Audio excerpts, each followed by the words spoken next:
Sup, Ryu here for the Yu-Gi-Oh! Council with some Yosenju dual replays. And it's been a while since I've actually played on Dev Pro because I think everyone knows how much I just despise Dev Pro and the way it handles all the shuffling. But anyway, I don't have this deck in real life, and I don't have the time to actually film it prior to this Friday, which passed when this goes up. To actually film dual videos, so I wanted to bring you this content. I'm playing Yosenju for the first time pretty much during this, but as you can see, these guys are not too hard to play. They're kind of easy to play. I'm not gonna slice it any which way. If you've played anything similar to the Yosenju playstyle, then it's not going to be very hard for you to grasp the whole, the deck. It's going to be very easy. So, the reason I set up the pendulum is so I can actually activate my counter track cards. As you see in the end phase, all these guys bounce, so if you're new to them, if not, you already knew that. So, look at this Burning Abyss player. My god, I don't know if Traveler is even played anymore. I could have used the Yosenju secret move to stop the MST. I decided not to. I'm going to allow that tour guide just to get Fiendish Chain, because I want to basically just draw out its back row. The Burning Abyss player's back row, and just go from there.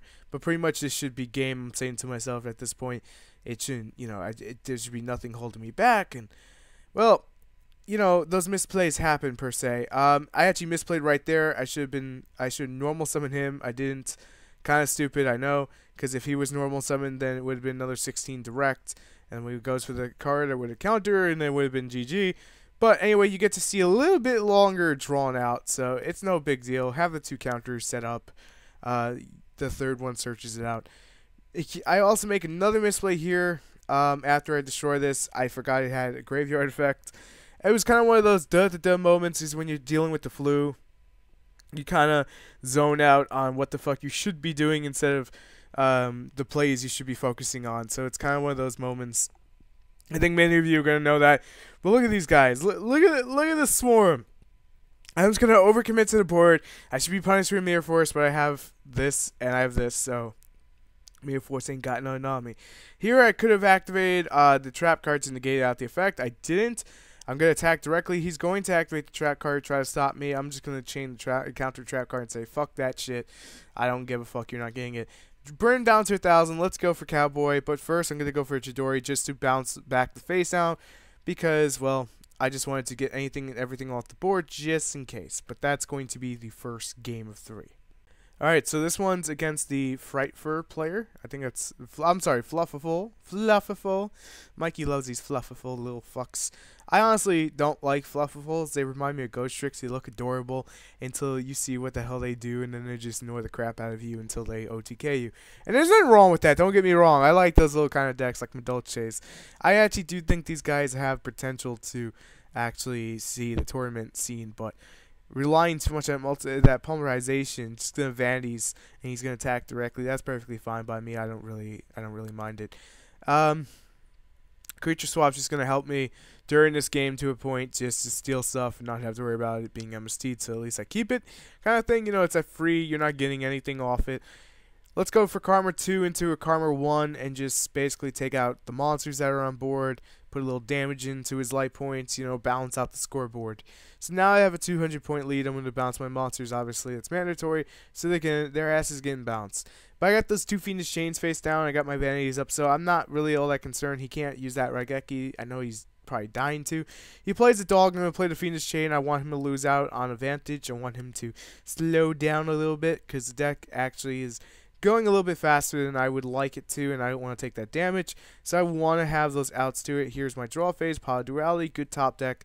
If I play it, I'm going to get rid of Vanity's Emptiness. Well, that's fine. I'm not really too concerned about Vanity's Emptiness when, I can get something like Mirror Force here, which is going to help out later down the line. I will basically be able to use that. So now I'm going to go for the Karma 2, Karma 1, whole thing again, attacking for 100 and attacking for another 16, putting 1,700 on my opponent and bouncing and saying end turn.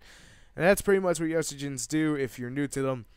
And I'm going to say this again, I'm not the most professional because I've literally only spent about a good hour or so with them and about 40 games. And that wasn't just on Dev Pro, that was IRL too. A friend of mine's got the deck, so thank you. Thank you to my friend. Thank you to my friend John. Thank you. Um, but he was basically just guiding me through this. Here comes a fright for Tiger. He's gonna be able to pop all my stuff. I'm like, okay, well that's kind of sacky right there. So at this point, I'm like, you know what? I just go for the creature swap, call it a day. I could have went for 101, and I decided against it. And if I had Snatch Steal, yes, I could have freaking ended the game here. Trust me, I see that play myself, and I kind of kicked myself in the Shein. Yes, the Shein joke is Shein. I would kick myself in the Shein. For it, I don't believe I could attack directly. I could have activated his effect to bounce. No, there was another Yosenju. Probably what I could have done is when both of them were on the board, bounce this back, attack and fit 16, 18, and then went for Cowboy. That should have been clutch game.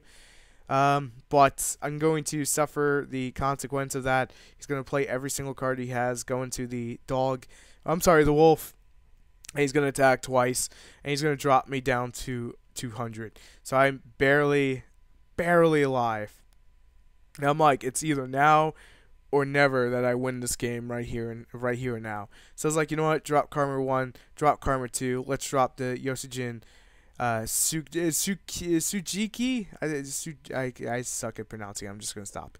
Go for the 101, suck up the monster, and that's gonna be GG. And yes, there was a lot of misplays there. Trust me, I see it. And yes, Snatch Steal would have been more beneficial in that case. Now you're gonna deny it. Let's go on to Battle 3. If you've ever watched these duel videos long enough to hear me say the following words, I literally hate Shadolls. And I can deal with Cleave Forts and everything else. And I know Shadolls fell off the whole tier list. That's not my point. I just don't like Shadolls at all. I don't know what it is about them. I just really don't enjoy the whole Winda lockdown thing. I think that's what it is. If it wasn't for Winda and Construct, I wouldn't really have an issue with them. I mean, I think they're pretty cool in design and everything, but I'm just being open and honest about that. I really just do not like them. So don't kill me over that, but here I'm going to go for the creature swap, just trying to see what he's playing. I'm going to set that face down. And I'm attacking my own monster like an idiot when I could have just let him bounce, but I said, fuck it, let me put in damage, especially when I saw that Shadoll Hedgehog. I don't want to give my opponent any advantage point here. So, lots of stuff on the board. He's going to set that Shadoll Dragon. That's perfectly fine by me. And I get the Karma 3, so lots of stuff's going to happen this turn. Karma 1's going to summon into Karma 3. Karma 1's going to attack, and then he's going to use Shadoll Dragon to kill my Karma 1. Because he was even honest about it. I'm sorry, bounce it. Because even he was honest, he didn't realize which one didn't attack, which one did attack. And that's perfectly fine, man. We all make those mistakes, in case you're watching this, just in case. So you know we're not all jerks. So, here he goes for the Wyvern Buster, goes for the Raiden, goes for the Exciton Knight. I'm going to allow it to use its effect so I can chain on the Fiendish Chain. That's the appropriate way of dealing with it, because you have to chain on top of its effect, so this way it can't use its effect.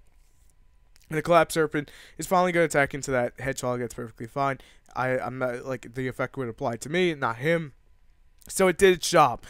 It did its job in my corner for the time that it was in my corner. So here I'm just going to drop Karma 3. Karma 1's going to bounce that, go into a Lightning Chidori. Let's get rid of the set card on the bottom of your deck, sir. And now I'm going to get rid of the Exciton Knight and attack him for 1900.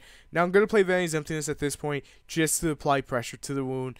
All saying is, if you have him on the ropes, use him. I also have a second Vanity's Emptiness face down, so I'm not really all that afraid of him getting over it. But at this point, not really much you can do. He's going to go for that Shadoll Dragon. I can't believe I didn't see that freaking play. I was kicking myself. I'm like, I should have Fiendish Chain it. And yes, I do have a Fiendish Chain face down. So again, I was making a lot of misplays. And I could blame it on, you know, being sick with the flu and shit. But I'm not going to. I'm not going to do that. I'm not that kind of person. So I just used Lightning Chidori to drop him down by 1900.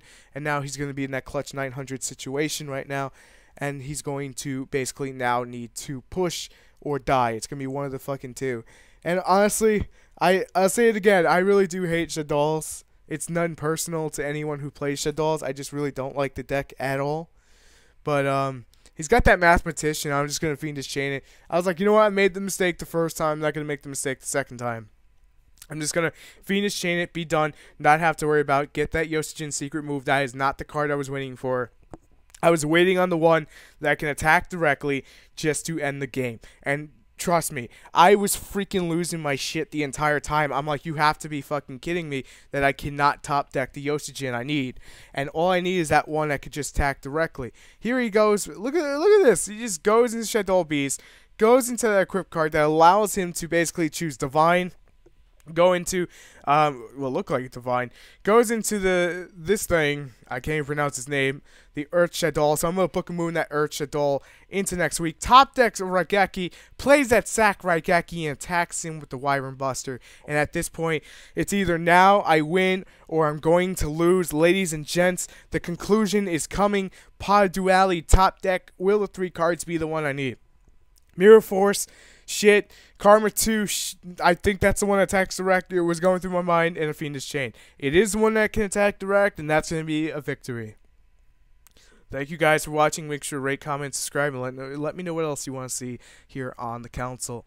Very shortly, we'll be coming up the What Would You Like to See during the month of March. But for right now, I'm still battling the flu, so I'm going to take it a little bit easy. You guys have a good one. I'm ready for the Yu-Gi-Oh! Council. Till next time, peace.